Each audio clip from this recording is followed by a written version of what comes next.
Good morning, Hank. It's Tuesday, October 14th. Well, the Nerdfighters have voted about whether or not you should be punished for putting up your video slightly late yesterday, and the consensus seems to be no. But, Hank, you seem to have forgotten one small detail. It's not up to the Nerdfighters to decide whether or not you get punished for breaking the rules. It's up to me. And I agree with them. You're a good brother and you shouldn't be punished.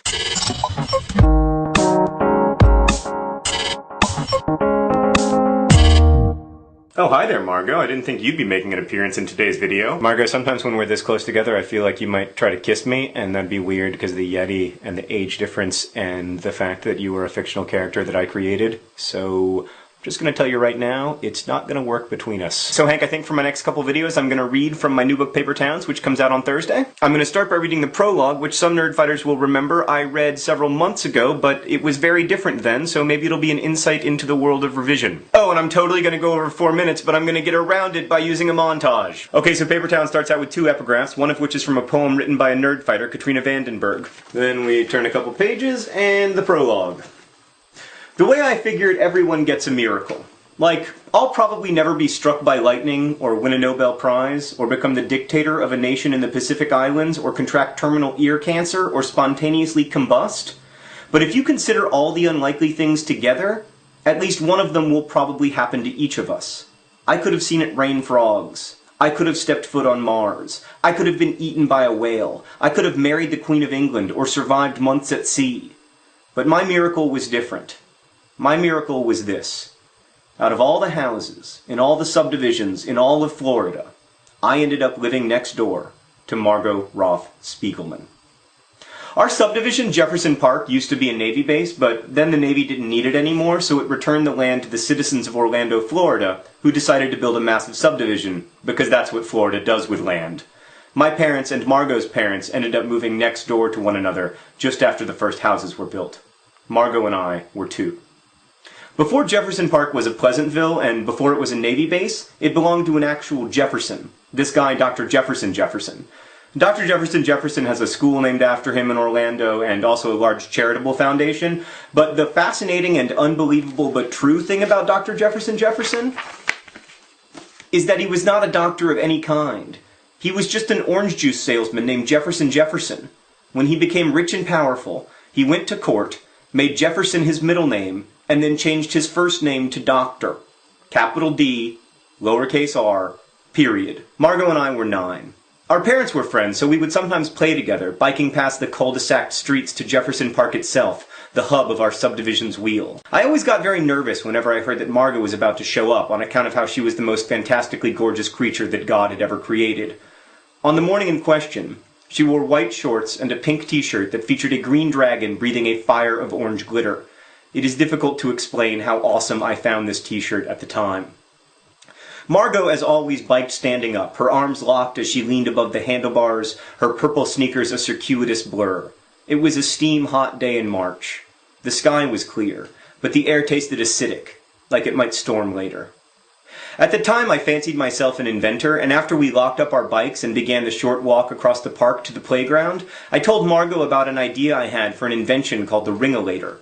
The Ringolator was this gigantic cannon that would shoot big colored rocks into a very low orbit, giving Earth the same sort of rings that Saturn has. I still think this would be a fine idea, but it turns out that building a cannon that can shoot boulders into a low orbit is fairly complicated.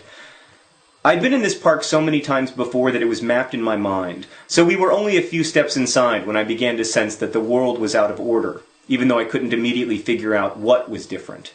"Quentin," Margot said, quietly. Calmly. She was pointing. And then I realized what was different. He was encircled by blood, a half-dried fountain of it poured out of his mouth. The mouth open in a way that mouths generally shouldn't be. Flies at rest on his pale forehead. "He's dead," Margot said, as if I couldn't tell. I took 2 small steps backward. I remember thinking that if I made any sudden movements, he might wake up and attack me. Maybe he was a zombie. I mean, I knew zombies weren't real, but he sure looked like a potential zombie. As I took those 2 steps back, Margot took 2 equally small and quiet steps forward. "His eyes are open," she said. "We gotta go home," I said. "I thought you closed your eyes when you died," she said. "Margot, we gotta go home and tell." She took another step. She was close enough now to reach out and touch his foot. "What do you think happened to him?" she asked. "Maybe it was drugs or something." I didn't want to leave Margot alone with the dead guy who might be an attack zombie, but I also didn't care to stand around and chat about the circumstances of his demise. I gathered my courage and stepped forward to take her hand. "Margot, we gotta go right now." We ran to our bikes, my stomach churning with something that felt exactly like excitement, but wasn't. We got on our bikes and I let her go in front of me because I was crying and didn't want her to see. I could see blood on the soles of her purple sneakers. His blood. The dead guy blood. And then we were back home in our separate houses. My parents called 911 and I heard the sirens in the distance and asked to see the fire trucks, but my mom said no. Then I took a nap. Both my parents are therapists, which means that I am really goddamn well adjusted, so when I woke up I had a long conversation with my mom about the cycle of life and how death is a part of life, but not a part of life I needed to be particularly concerned about at the age of 9, and I felt better. Honestly, I never worried about it much, which is saying something, because I can do some worrying. Here's the thing. I found a dead guy. Little, adorable 9-year-old me and my even littler and more adorable playdate found a guy with blood pouring out of his mouth, and that blood was on her little adorable sneakers as we biked home. It's all very dramatic and everything, but so what? I didn't know the guy. People I don't know die all the damn time. If I had a nervous breakdown every time something awful happened in the world, I'd be crazy. That night I went into my room at 9 o'clock to go to bed, because 9 o'clock was my bedtime. My mom tucked me in, told me she loved me, and I said, "See you tomorrow," and she said, "See you tomorrow," and then she turned out the lights and closed the door almost all the way. As I turned on my side, I saw Margot Roth Spiegelman standing outside my window, her face almost pressed against the screen. I got up and opened the window, but the screen stayed between us, pixelating her. "I did an investigation," she said quite seriously. Even up close the screen broke her face apart, but I could tell that she was holding a little notebook and a pencil with teeth marks around the eraser. She glanced down at her notes. Mrs. Feldman from over on Jefferson Court said his name was Robert Joyner. She told me he lived on Jefferson Road in one of those little condos on top of the grocery store, so I went over there and there were a bunch of policemen, and one of them asked me if I worked at the school paper, and I said our school didn't have a paper, and he said as long as I wasn't a journalist, he would answer my questions. He said Robert Joyner was 36 years old, a lawyer. They wouldn't let me in the apartment, but a lady named Juanita Alvarez lives next door to him, and I got into her apartment by asking if I could borrow a cup of sugar, and then she said that Robert Joyner had killed himself with a gun, and then I asked why, and then she told me that he was getting a divorce and he was sad about it. She stopped then, and I just looked at her, her face gray and moonlit and split into 1,000 little pieces by the weave of the window screen. Her wide, round eyes flitted back and forth from her notebook to me. "Lots of people get divorces and don't kill themselves," I said. "I know," she said. "That's what I told Juanita Alvarez. And then she said..." Margot flipped the notebook page. "She said that Mr. Joyner was troubled, and then I asked what that meant, and then she told me that we should just pray for him and that I needed to take the sugar to my mom, and I said forget the sugar and left." I said nothing again. I just wanted her to keep talking, that small voice tense with the excitement of almost knowing things, making me feel like something important was happening to me. "I think I maybe know why," she said finally. "Why?" "Maybe all the strings inside him broke," she said. While I tried to think of something to say in answer to that, I reached forward and pressed the lock on the screen between us, dislodging it from the window. I placed the screen on the floor, but she didn't give me a chance to speak. Before I could sit back down, she just raised her face up toward me and whispered, "Shut the window." So I did. I thought she would leave, but she just stood there, watching me.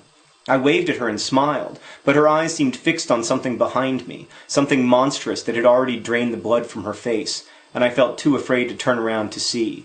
But there was nothing behind me, of course. I stopped waving. My head was level with hers as we stared at each other from opposite sides of the glass. I don't remember how it ended, if I went to bed or she did. In my memory, it doesn't end. We just stay there, looking at each other, forever. Margot always loved mysteries, and in everything that came afterward, I could never stop thinking that maybe she loved mysteries so much that she became one. So that's the prologue, and then we start with part 1, which is called The Strings. Nerdfighters, thank you for being awesome. Hank, travel safe, and I'll see you tomorrow.